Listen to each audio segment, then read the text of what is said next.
Welcome to daily fact. आज हम बात करेंगे झेलम रिवर के बारे में। ये रिवर जो है वो प्रीलिम्स के लिए काफ़ी इंपॉर्टेंट है। इवन मेंस आंसर राइटिंग के लिए भी जो हम झेलम रिवर को इंक्लूड कर सकते हैं एज अ एग्जांपल, बिकॉज कहीं ना कहीं ये इंटरनेशनल रिवर है। और अगर हम बात करें इंडिया और पाकिस्तान के बीच में कॉपरेशन की, तो झेलम जो है वो एक मीडियम बन सकती है, क्योंकि कहीं ना कहीं हमारी ancient history as well as हमारी मेडिवल हिस्ट्री से झेलम रिवर डायरेक्ट लिंक करती है।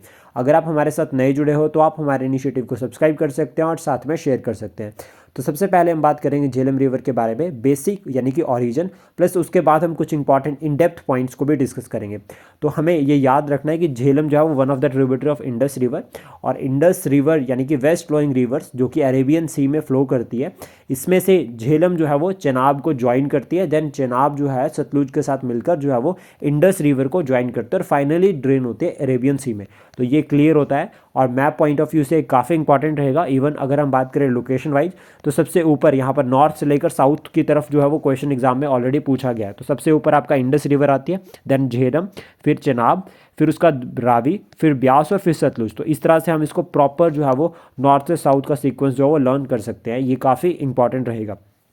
देन उसके बाद अगर हम बात करें झेलम रिवर के बारे में, तो ये नॉर्थ वेस्ट इंडिया में जो फ्लो करती है और ऑलमोस्ट हम इसको जो वो इंटरनेशनल रिवर भी कह सकते हैं, क्योंकि इंडिया और पाकिस्तान दो इंपॉर्टेंट कंट्रीज से जो है वो ये फ्लो करती है। यानी कि इसका जो पूरा का पूरा रिवर कोर्स है वो दो कंट्रीज़ में आता है। ये इंडस रिवर की ट्रिब्यूटरी है। इंडस रिवर सिस्टम जो है वो गंगा रिवर सिस्टम के बाद सेकंड लार्जेस्ट रिवर सिस्टम है अगर हम इन टर्म ऑफ वॉल्यूम बात करें, या फिर अगर हम नॉर्दर्न इंडिया के पॉइंट करें, इन नॉर्दर्न इंडिया के पॉइंट ऑफ व्यू से देखें तो इंडस रिवर जो है सबसे बड़ा जो है वो रिवर सिस्टम है नॉर्दर्न इंडिया में।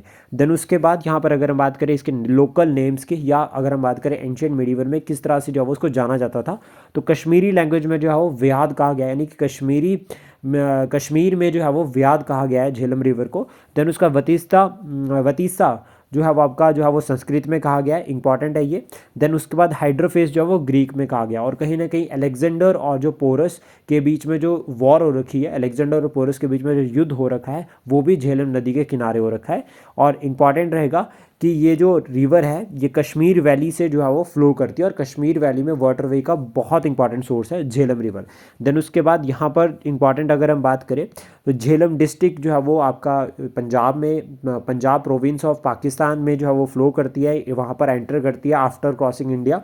और इसके बाद ओरिजिन अगर हम बात करें यहाँ पर कि ये रिवर का ओरिजिन जो है वो आपका वेरीनाग स्प्रिंग, ये कहाँ पर है, अनंतनाग में। तो मतलब क्या है, इंडिया में इसका ओरिजिन है वेरीनाग में, जो कि अनंतनाग प्लेस है वहाँ पर है, और एक स्प्रिंग है ये यहाँ से। देन उसका पीर पंजाल रेंज, यानी कि पीर पंजाल रेंज में ये रिवर जो है वो फ्लो करती है। और पीर पंजाल रेंज से हमें ये भी क्लियर होता है यहाँ पे कि पीर पंजाल जो है वो हिमाचल प्रदेश में के बाद जो है वो जम्मू कश्मीर या कश्मीर वैली में भी जो है वो स्प्रेड है। देन उसके बाद रिवर जो है वो मींडर्स बनाती है, ये काफ़ी इंपॉर्टेंट रहेगा। और मींडर्स की अगर हम बात करें तो एक प्लेन लाइन सबसे पहले हम लगा देते हैं कि ये रिवर फ्लो है। देन उसका यहाँ पर जो आपको हार्ड रॉक सरफेस की वजह से पानी जो है वो इस तरह से आपको फ्लो करता हुआ दिखेगा। तो जब ये पानी इस तरह से ऊपर उठ रहा है तो इस प्रोसेस को कहा जाता है मींडर्स। देन रिवर जो है वो डीप गॉर्ज भी बनाती है, कश्मीर वैली में जो है वो डीप गॉर्ज बनाती है इस तरह से, और ये एक तरह से इरोजनल फीचर है। और देन उसके बाद रिवर जो है वो वाटर प्रोवाइड करती है वूलर लेक को। तो ये इस बार एग्जाम में क्वेश्चन पूछा गया था, एक स्टेटमेंट जो है वो बन रखी है, तो ये काफ़ी इंपॉर्टेंट रहेगा। देन उसके बाद चेनाब रिवर को ज्वाइन करती है पाकिस्तान में। टोटल लेंथ अगर हम बात करें तो 725 किलोमीटर है। मेजर ट्रिब्यूटरीज जो हमें याद रखनी है और न्यूज़ में भी थी वो थी किशन गंगा, जिसको नीलम रिवर भी कहा गया है, इंपॉर्टेंट। और ये मुजफ्फराबाद में जो है वो एंटर करते हैं। देन उसके बाद जो है वो आपका जो है वो पंजाब में जो है वो ये जो है वो आपका झेलम रिवर को ज्वाइन करती है। इसके बाद कुनहार रिवर एक अनदर जो है इंपॉर्टेंट ट्रिब्यूटरी है, और ये सेकंड लार्जेस्ट ट्रिब्यूटरी है of this river after the Kishan Ganga, important रहेगा। देन उसका अदर्स में अगर हम बात करें तो सरदन और ब्रिंगी, ये कुछ इंपॉर्टेंट ट्रिब्यूटरीज है जो कि झेलम रिवर को जो है वो पानी प्रोवाइड करती है। आई होप ये इन्फॉर्मेशन आपको अच्छी लगी हो। Please support, share and subscribe daily fact. Thank you for today.